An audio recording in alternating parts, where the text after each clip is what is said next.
thoughts from both of our panelists here on some of the major issues facing young people, and then we're going to dig deeper into some of those issues. So I'll start with Charlie first. Charlie, tell us from your perspective what you see as some of the biggest issues facing young people today, and then as part of that, why you think young people should be conservatives. Well, I'd say the biggest issue facing our generation is there's been a bipartisan agreement to continue to spend money we don't have, grow government at the expense of our generation, concentrate power around Washington, D.C., to benefit the wealthy few and the well-connected. And this shouldn't necessarily be a partisan issue, but it does. It becomes. And as we conservatives believe, we believe the bigger the government, the smaller the citizen. As we send more money to Washington, D.C., the IRS gets more powerful, the government bureaucracies get more powerful, and our freedom decreases with that. As we've seen in the last 18 months, what happens when you start to cut taxes and deregulate the economy? The lowest ever black unemployment rate, the lowest ever Hispanic unemployment rate, the highest ever median income amongst the Hispanic community, economic confidence at an all-time high, 4.2% GDP rate, 3.7% unemployment rate.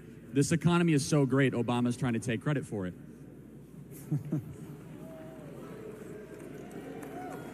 And you can start to see the beginning stages of what happens when you embrace conservative principles and conservative ideas, juxtapose that with the last 8 years, which was mediocrity and apologizing for being American. And it's great that we have a president that believes in the free market, free enterprise system, and I look forward to this discussion with Hasan, as it's always lively and never disappoints.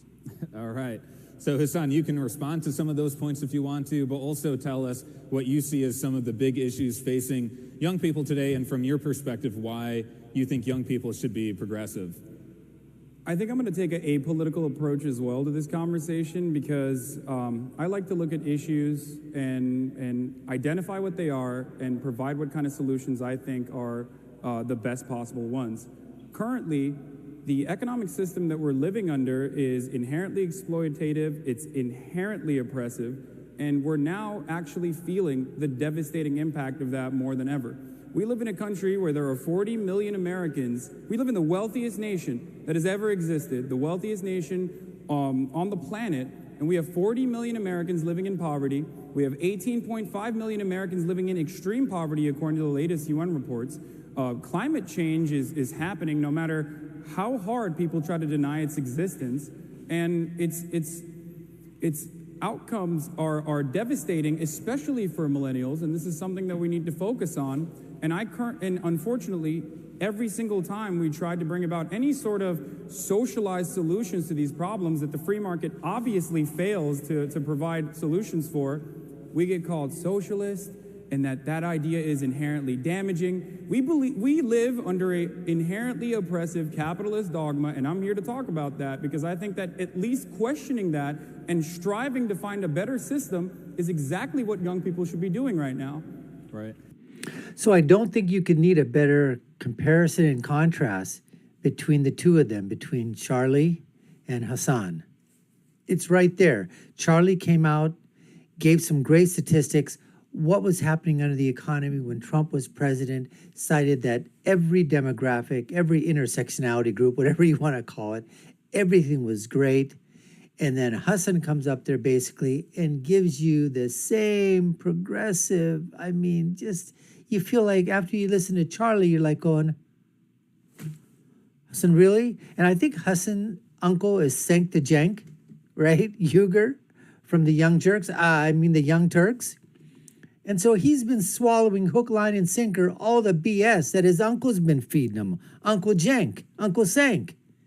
And so when he says every time the millennials, every time his generation tries to bring up some socialized ways of combating this oppressive society, this capitalistic society, they just be called a socialist, just be called a Marxist, just be called a Leninist, just be called a communist. I mean, all these names. And then climate change is just hurting everybody. It's just making it so damn hard to live. And 40 million people are in poverty and 18.5 million living. Listen, aside from the statistics, we know there are poor people in America, but even the poorest people in America are 1,000 times richer compared to those in other third world countries.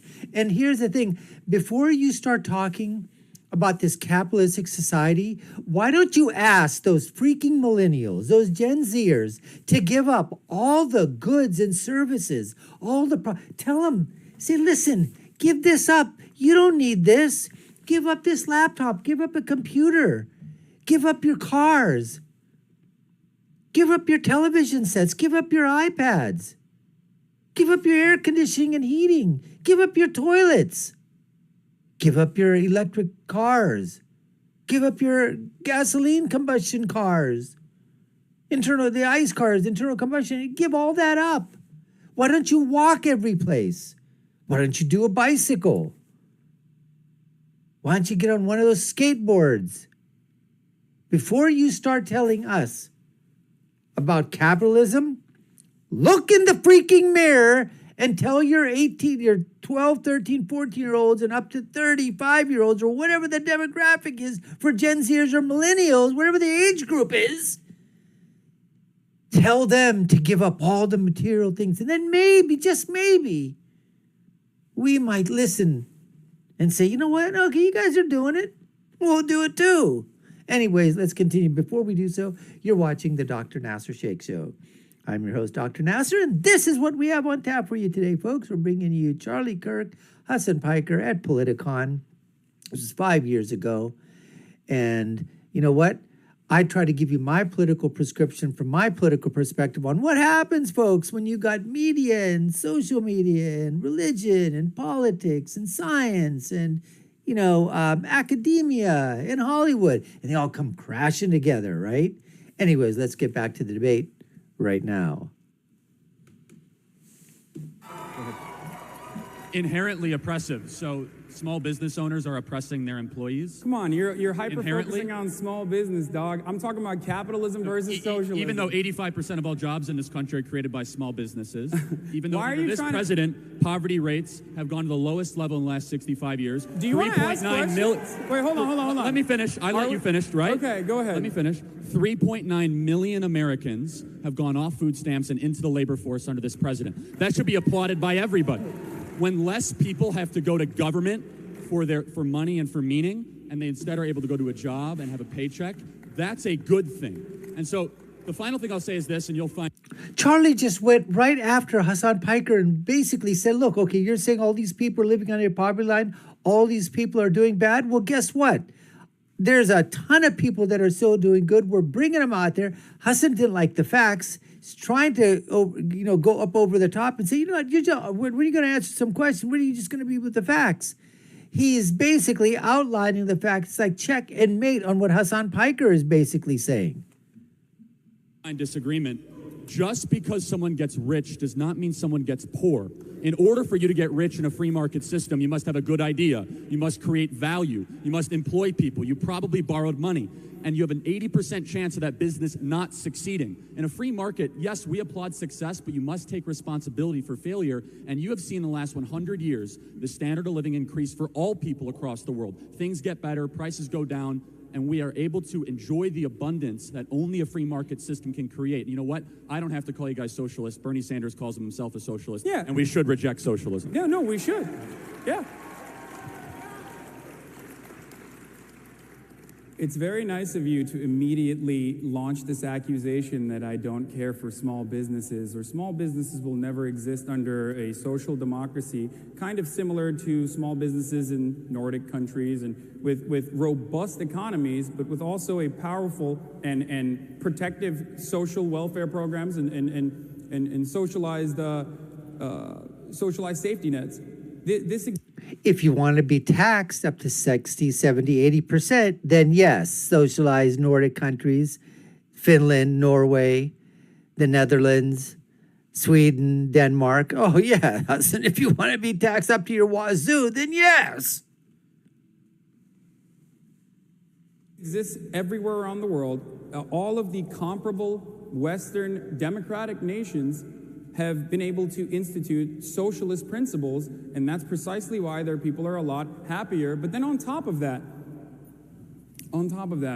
what's really important to me is focusing on the rate of growth and the GDP is great, but you can't answer this one simple question.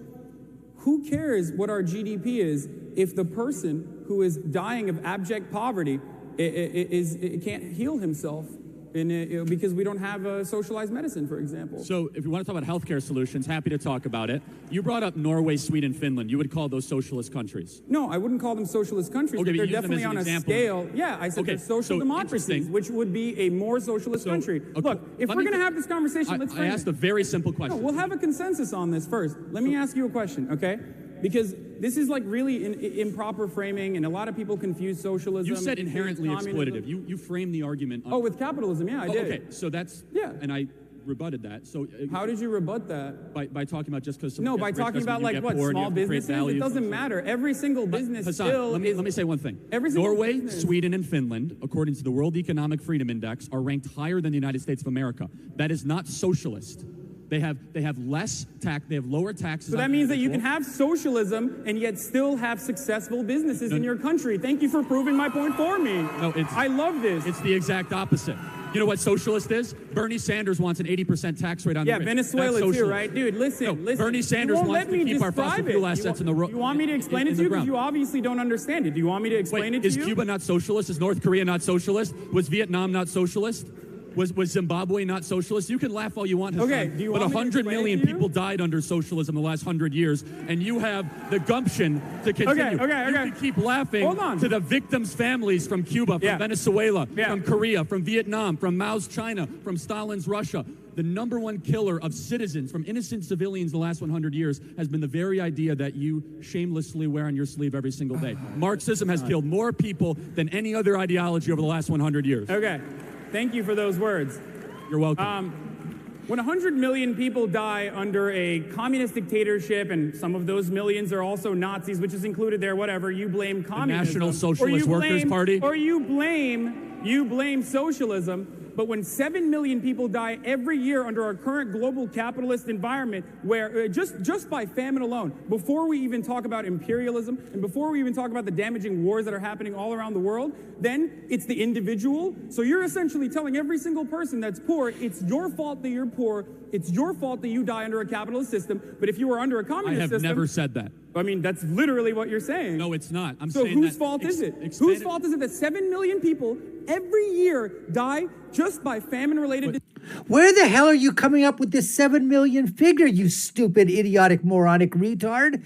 Hasan Piker, you have now been stamped by Dr. Nasir Sheikh's acronym, which is SIMMER, S-I-M-R, because you're just going to stew in your own broth of just pity and hatred for this country and hatred for capitalism.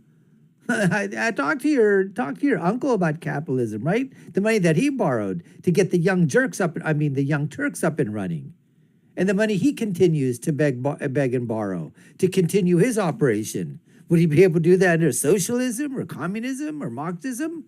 Hasan? I don't think so.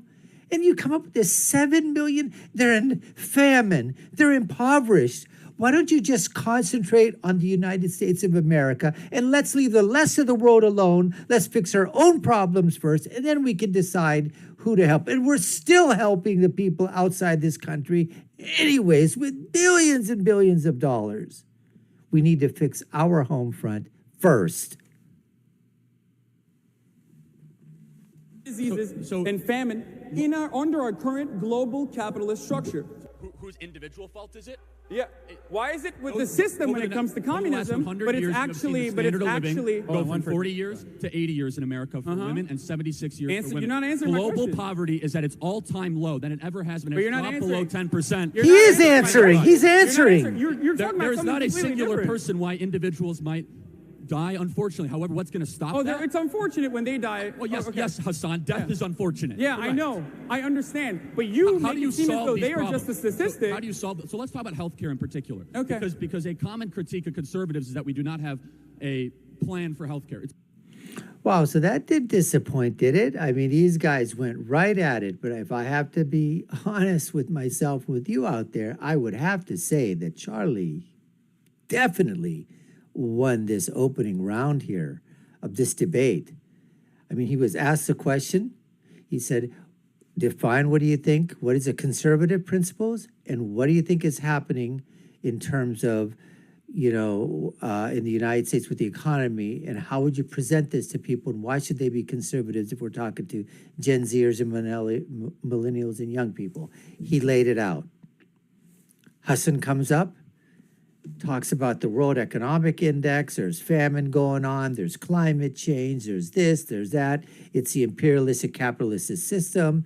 It's that, there's all these people aren't being fed. There's no food. There's no nothing.